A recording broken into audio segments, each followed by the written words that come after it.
पिछली क्लास में राजस्थानी में प्राप्त होता है, यहाँ तक पढ़ा था। इसके आगे देखते हैं। राजस्थानी में गद्य परंपरा निश्चित रूप से ईसा की 13वीं शताब्दी से प्रारंभ होती है। राजस्थानी गद्य के प्रारंभिक विकास में जैन विद्वानों का विशेष योगदान रहा है और इसमें कोई संदेह नहीं कि वह ब्रजभाषा के गद्य साहित्य की अपेक्षा अधिक प्राचीन व समृद्ध है। राजस्थानी गद्य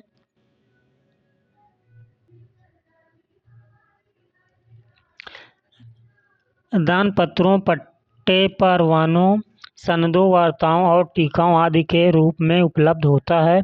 उस पर संस्कृत अपभ्रंश की परंपरा का प्रभाव स्वाभाविक रूप से पड़ा है।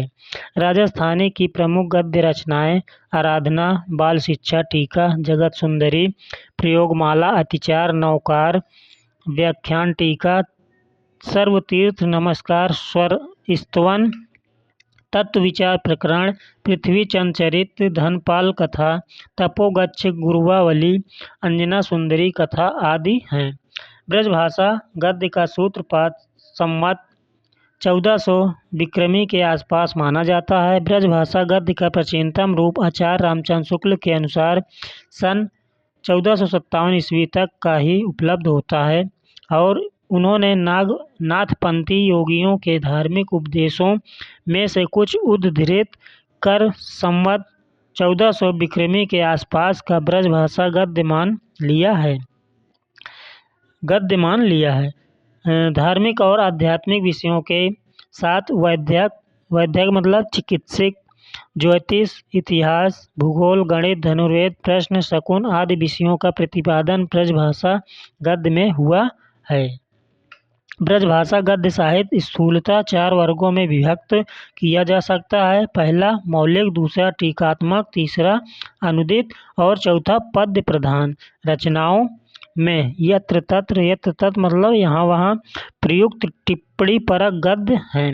मौलिक मतलब स्वतंत्र गद्य वल्लभ संप्रदाय के वचनामृतों, वार्ता ग्रंथों, कथा पुस्तकों, दर्शन विषयक ग्रंथों, वैद्यक, ज्योतिष आदि उपयोगी विषयों, रचनाओं और पत्रों, शिलालेखों तथा कागज पत्रों के रूप में उपलब्ध होता है। टीका टिप्पणी, तिलक और भावना शीर्षक से व्याख्यात्मक गद्य प्राप्त होता है। इसी प्रकार अनुवाद अथवा छाया अनुवाद रूप में लिखित ग्रंथ भी प्राप्त हैं। गद्य प्रधान ग्रंथों में टिप्पणी परक गद्य चर्चा, वार्ता, तिलक या वचनिका शीर्षक लिखा गया है। 17वीं शताब्दी तक की लिखी हुई रचनाएं उपलब्ध हैं। उनमें गोस्वामी विट्ठलनाथ का श्रृंगार रस मंडन, ये क्या है? गोस्वामी विट्ठलनाथ की रचना क्या है? श्रृंगार रस मंडन। गोकुलनाथ जी के द्वारा 84 वैष्णव की वार्ता और 252 वैष्णवों की वार्ता, ये दोनों गोकुलनाथ जी के द्वारा लिखी गई। नाभादास जी के द्वारा अष्टयाम, भक्तमाल, बैकुंठमणि। आगे देखते हैं। बैकुंठमणि शुक्ल के द्वारा अगहन महात्म एवं वैशाख महात्म है। ध्रुवदास के द्वारा सिद्धांत विचार तथा लल्लूलाल के द्वारा माधव विलास विशेष रूप से उल्लेखनीय है। इन्हीं के साथ टीकाओं की परंपरा भी चलती रही है। प्रमुख टीकाएं देखते हैं, चलिए आगे। प्रमुख टीकाएं हैं भवनदीप का टीका, एकादश स्कंद टीका, हित संवर्धनी टीका, धरदास की टीका और लोकनाथ की गद्य पद्यमयी टीका। आधुनिक काल में जिस भाषा में हिंदी गद्य लिखा जा रहा है वह खड़ी बोली गद्य ही है। आचार्य रामचंद्र शुक्ल ने खड़ी बोली गद्य का प्रारंभ अकबर के दरबारी गंग द्वारा लिखित चंद छंद वर्णन की महिमा से माना है। यानी रामचंद्र शुक्ल ने अकबर के दरबारी कवि गंग द्वारा, ठीक है, लिखित चंद छंद वर्णन की महिमा से माना है। मुसलमानों के शासनकाल में भी खड़ी बोली का उपयोग होता था और वह शिष्ट समाज की भाषा थी तथा उसका उपयोग जनसाधारण के लिए भी होता था। हाँ, यह अवश्य था कि वह एक ऐतिहासिक भाषा के रूप में नहीं थी। ज्यों-ज्यों उसका उपयोग अधिक होने लगा, त्यों-त्यों वह साहित्य सिंहासन पर प्रतिष्ठित होने के अनुकूल समझी जाने लगी। अंग्रेजों के अभाव से सर्वथा पृथक मतलब अलग-अलग, ठीक है।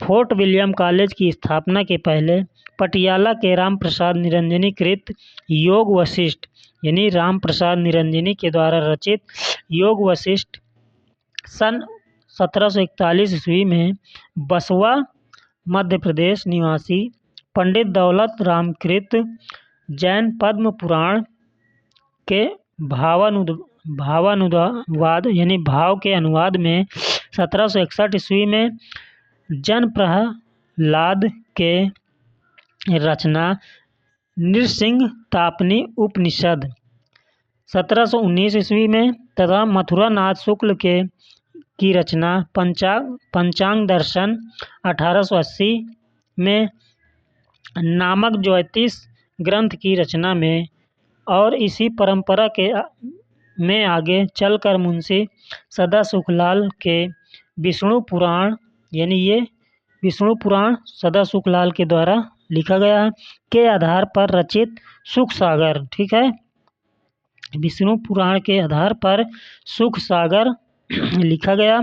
इंसा अल्लाह खां की द्वारा लिखा गया रानी केतकी की कहानी, लल्लू लाल के द्वारा प्रेम सागर और सदल मिश्र के द्वारा नासिकेतोपाख्यान आदि ग्रंथों में खड़ी बोली गद्य की अखंड परंपरा परिलक्षित होती है।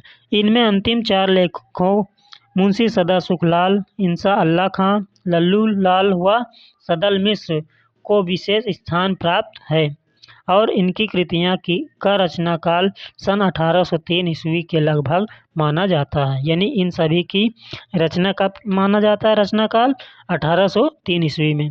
इनमें से सदल मिश्र एवं पंडित लल्लू लाल फोर्ट विलियम कॉलेज कलकत्ता में प्राध्यापक यानी अध्यापक का काम करते थे यानी पढ़ाते थे, ठीक है।